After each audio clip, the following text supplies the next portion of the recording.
Alright, so now let's put in the leg chain. Go into this. So we've got the spine that hugs along the back. We'll go into the side as well for the leg chain.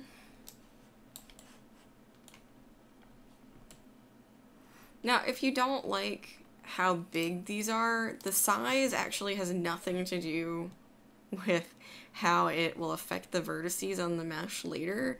But you can change the display. If you go up to display and animation and joint size, they're set to 1. You can make them huge, you can make them super tiny, up to you, depending on how you need to view it. You can also just reset them at 100%. It's a little trick there. Alright, so that's my pelvis, and I want to add in the legs and my hips. So I'm going to go ahead and start, I'm going to go top down. So I went pelvis up here, but I'm going to go top down because we generally, our legs move from the hips downward. So if you move your hip, the foot goes with it. If you move your foot, the hip doesn't have to go with it. So all again about those parent-child relationships. Alright, so let's go back to the skeleton joint tool, and I'm going to put in the hip. And it's going to try to find, oops, go down here, the hip, and it's going to try to find the center of this character, knee, ankle, and we're going to do something a little bit different here than what you guys might expect. We're actually going to do the foot here, right around there.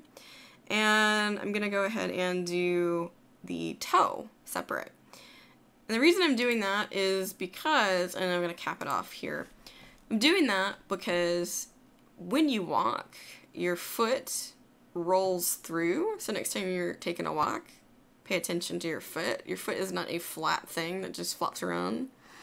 Your toe box and your toes act separately can act separately from the foot. So you sort of roll through your walk, and you want to put those toes as a separate thing so that they will bend separately from the rest of the foot while you're animating to get that realistic movement.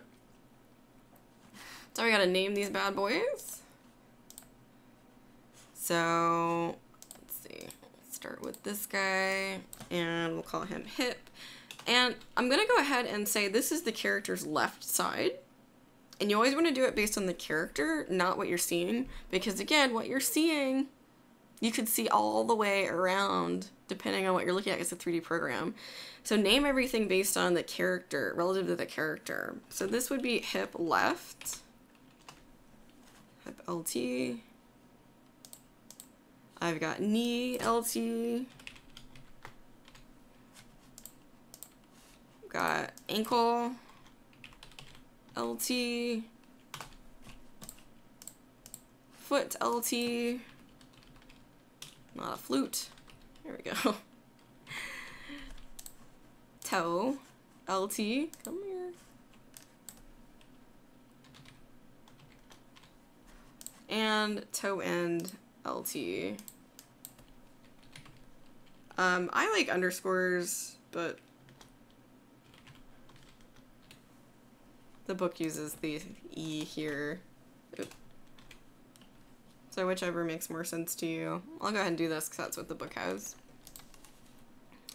Alright, so there we go. We've got this chain. So again, the hip is the master here. If we move the hip, these will all move with it. It's like so.